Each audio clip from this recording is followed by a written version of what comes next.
जय माता दी।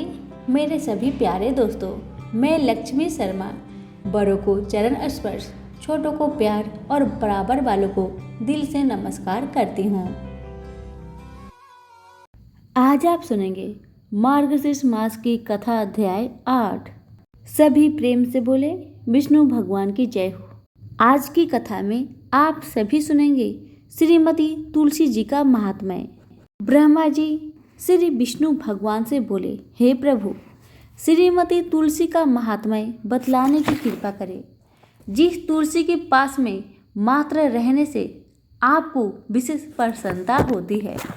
श्री विष्णु भगवान ब्रह्मा जी से बोले, मणि के पुष्प, स्वर्ण के पुष्प और मुक्ता के बने पुष्प, तुलसी पत्र दान के 16वीं कला को भी योग नहीं है। जो मनुष्य तुलसी की मंजरी से मेरा पूजन करता है, वह पुरुष गर्भगृह में नहीं जाता, किंतु वह मुक्ति का भागी हो जाता है। हे वत्स, जो तुलसी वृक्ष को गमला में रोककर उस तुलसी की दलों से मेरा पूजन करता है, वह स्वर्ग में और मेरे श्वेतदीप गृह में आनंद करता है। जिसने साबुत निर्मल सुगंधित श्रीमती तुलसी की पत्रों से एक बार मेरा पूजन किया, उसी समय यमराज पट में लिखे हुए उसके पाप को देखकर मिटा देते हैं। जिसने एकादशी तथा पवित्र दिनों में मेरा पूजन के लिए तुलसी नहीं रखी, उनके जीवन को धिक्कार है और उनको न इस लोक में तथा न परलोक में धन सुख और संतति सुख देखने में आता है। मार्गशीर्ष मास में मेरी प्रतिमा को तुलसी पत्रों से पूजित देखकर पूजन देखने वाला ब्रह्मा हत्या से छूट जाता है। जो मेरी रामेश्वरी तुलसी से नित्य पूजन करता है, उसके महान पाप भी नष्ट हो जाते हैं। मेरे पूजन में बासी पुष्प और बासी जल निषेध है, किंतु तुलसी पत्र, जानवी, काजल निषेध नहीं है। हे सूत, मालती आदि पुष्प मुझको प्रसन्न करने के लिए मेरी प्रिय पवित्र तुलसी नहीं मिल जाती। जो मनुष्य बेल पत्र से एक बार मेरा पूजन करता है, वह आतंक से रहित होकर मेरे समीप में आकर मुक्ति का भागी पाता है, अर्थात समीप में ही मुक्ति का भागी हो जाता है। समी पत्र से, जाति पत्र से, कमल से और कौस्तुभ मणि से भी अधिक तुलसी पत्र मुझको प्रिय है। मेरे हृदय को आनंद देने वाली मजरी युक्त साबुत पत्र वाली तुलसी क्षीर समुद्र से प्रदुभार्व लक्ष्मी के समान मेरे को सदा प्रिय है। श्वेत एकादशी कृष्ण पक्ष की और शुक्ल पक्ष की दोनों मुझे प्रिय है। जो तुलसी पत्र को लेकर भक्ति से मेरा पूजन करता है, उस पूजन से समस्त देवता, असुर, मनुष्य का पूजन हो जाता है। कौस्तुभ आदि अनंत रत्न मुझको प्रसन्न करने के लिए कृष्णा मंजरी युक्त कृष्णा तुलसी प्राप्त नहीं हो जाती, तब तक करते रहते हैं।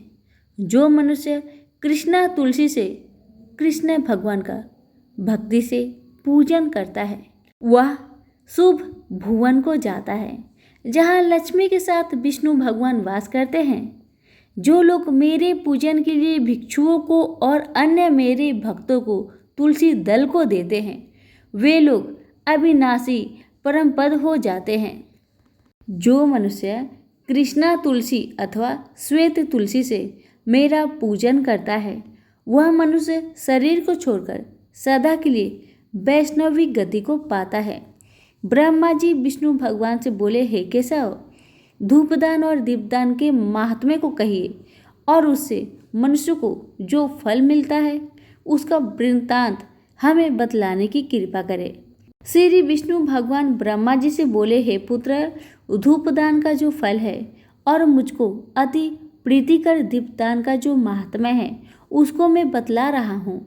मनुष्य मार्गशीर्ष मास में अगर कपूर दिव्य चंदन का सुगंधित धूप को देकर अपने स्वकुल का उद्धार कर देता है, जो वैष्णव कृष्णा वर्ण के अगर के धूप से मेरे मंदिर को धूपित करता है वह नरक समुद्र से मुक्त हो जाता है। जो भैंस के घी में गुल्लक और शक्करा मिलाकर मेरे को धूप देता है उसकी इच्छा को मैं पूर्ण करता हूँ। धूप किया हुआ गुलगा समस्त अरिष्टों को नष्ट करता है। जो धूपित अगर अनेक कामनाओं को पूर्ण करता है। अगर का धूप यज्ञ राक्षसों का नाश करता है। जाति पुष्प इलायची गुलगल हरकुट राल गुर सैला छंड और नख 10 मिलाकर दशांश धूप कहा जाता है। यदि अत्यंत प्रिय मेरे मार्गशीर्ष मास में दशांक का धूप करता है तो दुर्लभ कामनाओं को भी उसके लिए देता हूँ और बल पुष्टि पुत्र स्त्री तथा भक्ति को देता हूँ। जो नगर मोथा का धूप मनुष्य को प्रिय बनाने वाला मंगल को करने वाला और दूसरों को बस में कर देने वाला है। उस नगर मोथा के धूप को जो मार्गशीर्ष मास में मेरे सामने करता है और गुड़ के धूप को करता है वह समस्त पापों से मुक्त होकर मुझको प्राप्त करता है। मेरे निमित्त किए गए धूप के बचे हुए धूप से जिसका शरीर धूपित होता है उसको स्वर्ग भूमि और अंतरिक्ष संबंधी भय नहीं होते। मार्गशीर्ष मास में मेरे सामने श्रद्धा से निरंतर धूप करने पर उस भक्त की परेशानी दूर होकर समस्त सुख संपत्ति प्राप्त होती है। धूप सुंदर रूप को धारण करता है। धूप उत्तम और पवित्र है तथा वनस्पतियों का रस दिव्य है और परम पावन तथा शुद्ध है। अब इसके बाद दीपदान का महात्म्य बतला रहा हूँ जिसके करने से मनुष्य वैकुंठ लोक को जाता है। इसमें कोई संशय नहीं है।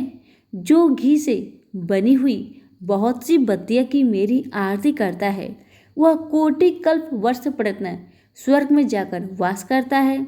जो मार्गशीर्ष मास में मेरे सामने खड़े होकर मेरी आरती को देखता है वह 7 जन्म तक दोष से मुक्त हो जाता है और अंत में सालोक्य मुक्ति को पाता है। जो मेरे सामने भक्ति से कपूर की आरती करता है हे द्विज श्रेष्ठ वह अनंत स्वरूप मुझ में आकर प्रवेश करता है। हे सुत जी नीराजन करने पर जो मंत्रहीन क्रियाहीन किया हुआ भी पूजन संपूर्ण फल को देने वाला होता है। जो मार्गशीर्ष मास में कपूर का दीपक जलाता है वह अश्वमेध यज्ञ का फल का भागी होता है और कुल का उद्धार करने वाला होता है। जो मेरे सामने और ब्राह्मणों के सामने तथा चौराहे पर दीपक जलाता है वह मनुष्य बुद्धिमान ज्ञान से संपन्न और चतुर हो जाता है। जो मनुष्य मार्गशीर्ष मास में मेरे सामने घी का अथवा तेल का दीपक जलाता है उसके पुण्य फल का वृत्तांत सुनाता हूँ। समस्त पापों को त्याग कर 1000 सूर्य के समान कांतिमान होकर ज्योतिष्मान विमान पर सवार होकर मेरे लोक में आने पर पूजित होता है। इसलिए विद्वान मनुष्य सब प्रकार से दीपक को जलाए। जो मनुष्य दीपक को जलाकर उसको बुझा देता है वह अवश्य ही नरक में जाकर गिरता है।